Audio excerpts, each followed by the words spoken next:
that there's a good chance we can make a deal.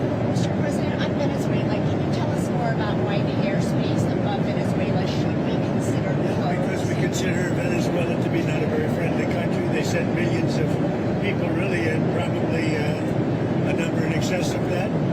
And a lot of those people shouldn't be in our country, from jails, from gangs, from drug dealers, from all of the people that came into our country shouldn't have been in our country, causing a lot of problems. Does your warning And drugs. Does your warning mean that an airstrike is imminent, or should we not read it that way? Don't read anything into it.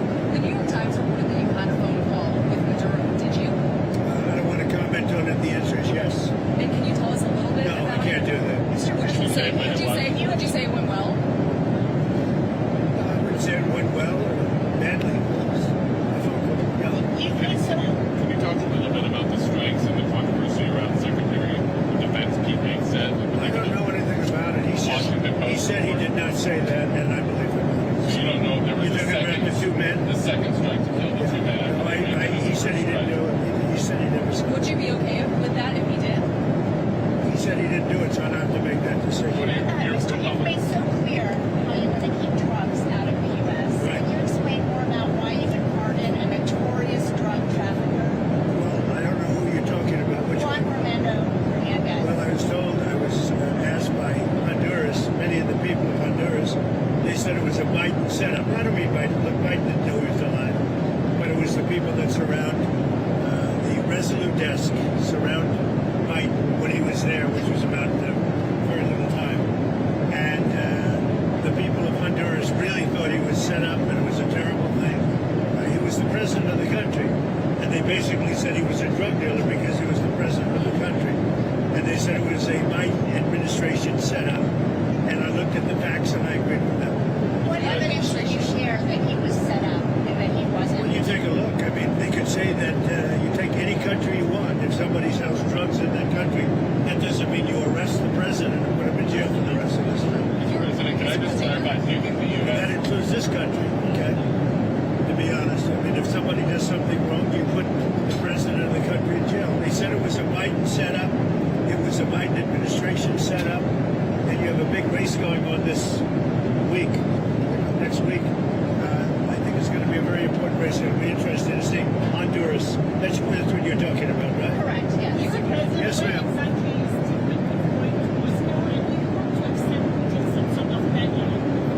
Well, what is the second part of your question?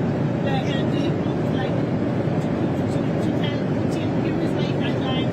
I don't have a deadline. I have a deadline when the war is over. And hopefully the war is going to be over. 27,000 people killed last week. 27,000 over the last 3 or 4 weeks. 27,000 people killed. That war should end. President, just for clarity, if there, on the Venezuela boat strike, if there were a second strike that killed wounded people, even in the first strike, are you thinking that would be legal? Do you think that's illegal? I don't know that happened. And Pete said he did not want them. He didn't even know what people were talking about. So we'll look into it. But no, I wouldn't have wanted that. Not a second strike. The first strike was very lethal. It was fine. And if there were 2 people around, but Pete said that didn't happen. Does that make you? I have great confidence. He's saying there's no second strike? I don't know. I'm going to find out about it. But Pete said he did not order the death of those 2 men. Do you have any concerns about how those boat strikes have been carried out at all? Very little, because you can see the boats, you can see the drugs in the boats, and each boat is responsible for killing 25,000 Americans. So, and they're doing an amazing job. And you know, we're getting, you just look at the numbers, the amount of drugs coming into our country by sea is infinitesimal compared to what it was just a few months ago. And each boat, think of this, each boat on average is responsible for the death of 25,000 Americans. On immigration, your administration made a lot of moves throughout the last few days after we know that Afghan national is the suspected shooter of these National Guardsmen. People that shouldn't be in our country. That's right. So you announced that asylum. And that includes Somalians and it includes plenty of others. How long does your administration plan to cause asylum into the U.S.? I think a long time. Can you give any kind of time? We don't want those people. We have enough enough problems. We don't want those people. Is that a year, 2 years? No time limit. And then But it could be a long time. you said that. We don't want those people. You understand that? I understand. You understand it? I understand. Who are you with? I'm with News Nation. Okay, My News name's Nation. Lindsay. News Nation. Great. Thank Let me you. just say something. We don't want those people. Does that make sense? You know why we don't want them? Because many of them are no good, and they shouldn't be in our country. What do you mean by those people? Can you The people clarify? from different countries that are not friendly to us, and countries that are out of control themselves. Countries like Somalia that have virtually no government, no military, no police. All they do is go around killing each other. Then they come into our country and tell us how to run our country. We don't want them.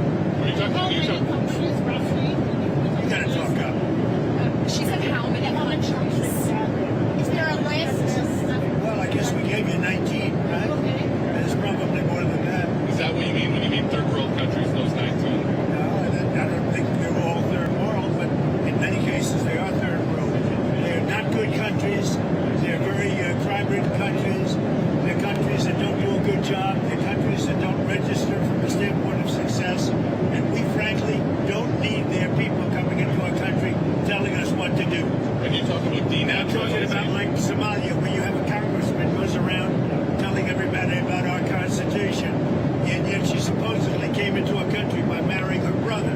Well, if that's true, she shouldn't be a congressman, and we should throw her the hell out of our country. Off of that, in that same post, you mentioned Tim Walz, and you called him what many Americans do find offensive or retarded. Do you stand by that claim of calling Tim Walz retarded? Yeah, I think there's something wrong with it. Absolutely, sure. Because you don't You need have a problem with it? You know what? I think there's something wrong with it. Anybody that would do what he did, anybody that would allow those people into a state and pay billions of dollars out to Somalia. We give billions of dollars to Somalia. It's not even a country because it doesn't function like a country.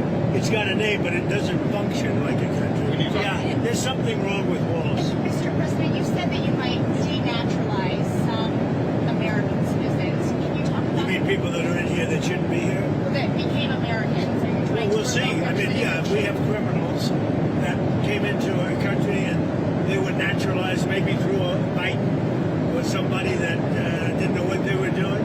If I have the power to do it, I'm not sure that I do, but if I do, I would denaturalize absolutely. What do you mean by Yeah, you have a question? Yeah? What do you mean by reverse migration? It means get people out that are in our country, get them out of here. I want to get them out. We got a lot of people in our country that shouldn't be here, and they came in through Biden, and he was the worst president in the history of our country. But the single biggest thing he did was allow millions of people into our country that shouldn't be here. Drug dealers, prisons were opened up and allowed to come into our country. You take a look at the people that were allowed to come into our country. We're paying a big price for it, and we will for years to come, including the recent killer of two wonderful National Guards people. And I'll tell you what, that animal should not have been allowed to come into our country. Thank you very much, everybody. Thank you. Have you spoken with Andrew Walz's family? Can you give us an update on I have spoken to both families. Well, I mean, I can give you an update. They're devastated. Does that make sense to you? They're devastated. Can you give us an update on Andrew Walz? Well, as you know, the one is no longer with us, and Andrew is fighting for his life. And his parents are unbelievably great people, highly religious people, and they're praying, and they want everybody to pray for Andrew. And he has a chance to make it, but he is, his mother and father, they were so unbelievable. They were so positive. From West Virginia, great state. I spoke with Sarah's parents too, and the only thing I can say, they were devastated. Do you plan They to can't bring even believe it. It's absolutely devastating, of course, to lose your children. Do you plan to bring the next troops to the White House? Do you Yeah, I do. I've already suggested it. I said, when you're ready, 'cause that's a tough thing, come to the White House. We're going to honor Sarah. And likewise with Andrew, recover or not, we're going to honor. I do have one more question about Witkoff, because you mentioned, and this was asked previously, can you tell us what day Witkoff is going to meet with Putin? And then on that, is that meeting... Sometime next week. Okay, you don't have it. Is it early next week, late next week? Okay, Sometime next week. And you... President, on health care, because it's so important to so many Americans. You know, one of the reasons that healthcare can work is because of what just did with favored nations. You're going to have drug prices coming down 500, 600, 700% because of me. You wanted In to other words, we're going to have the lowest drug prices, tied for the lowest drug prices anywhere in the world. It's called favored nations, and you don't talk about it.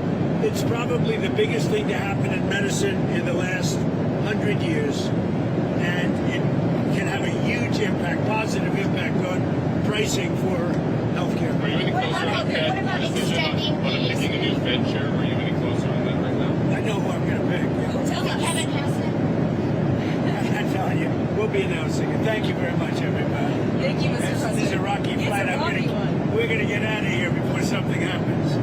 They asked about my MRI. MRIs are very. Governor Walz asked you to release the MRI records. Will you tell us what it was Governor for? Walz, you mean the incompetent governor? So if they want to release it, it's okay with me to release it. It's perfect. What was the What were they It's like my phone call where I got impeached. It's absolutely perfect. So if you want to hear about it or if you want to release it, you want to have it released. Yes, News Nation, failing News Nation. No, sir, not failing. News Nation is doing lousy, by the way. But if you want to have it released, I'll release it. Please, can you tell us what they were looking at? For what releasing? No. What part of your body was the MRI looking I at? have no idea. It was just an MRI. What part of the body? It wasn't the brain because I took a cognitive test and I aced it. I got a perfect mark, which you would be incapable of doing. Goodbye, everybody. Thank